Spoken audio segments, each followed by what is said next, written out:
Assalamu alaikum everyone. I am Ashfaq Rahman, Fabric Structure Analysis for Textile Designer. আজকের design step twill design. তো step twill design দুই প্রকার, একটা warp way step twill design আর একটা weft way step twill design.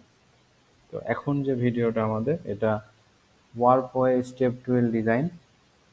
তো এই warp way step twill design করার জন্য প্রথমে 16x16 ঘরের একটা রিপিট বা ঘর নিয়েছি আমরা, এবং এই ওয়ার্প ওয়ে স্টেপ টুইল ডিজাইনটা টুইল রেখার দিক পরিবর্তন না করে টানা বরাবর নির্দিষ্ট সংখ্যক সুতা পরপর ধাপ তৈরি করে যে স্টেপ টুইল গঠন করে এটাই টানা বরাবর ধাপ বিশিষ্ট স্টেপ টুইল। কখনো কখনো টুইল রেখার দিক পরিবর্তন করেও টানা বরাবর স্টেপ টুইল গঠন করা হয়।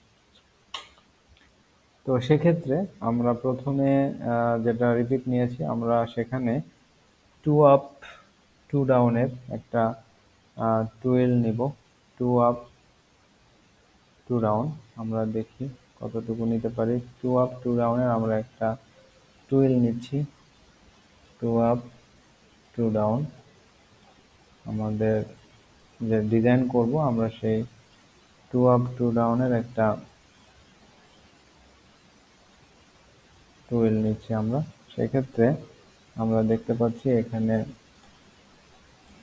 2 up 2 down 2 up 2 down 2 up 2 down 1 up 1 up, এই 2 আপ 2 ডাউনের আমরা একটা টুইল নিয়েছি।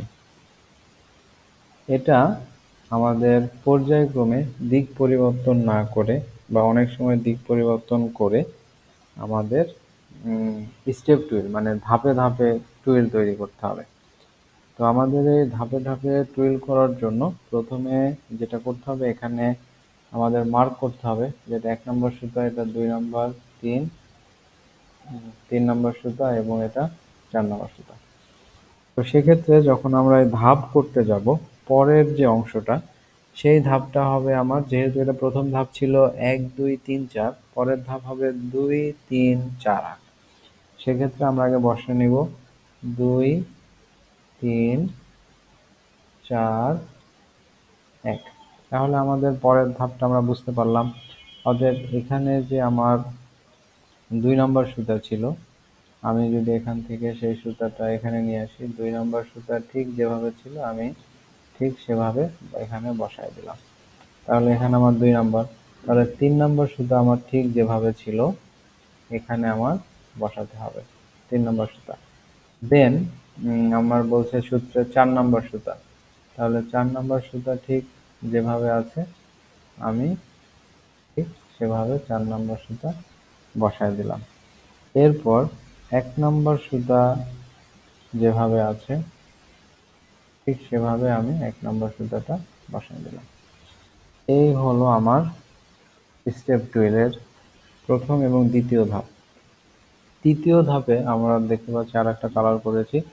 এখানে যদি আমরা এটা করতে যাই সেক্ষেত্রে আমাদের এই ধাপটা হবে 3 4 1 2, 3 3 4 1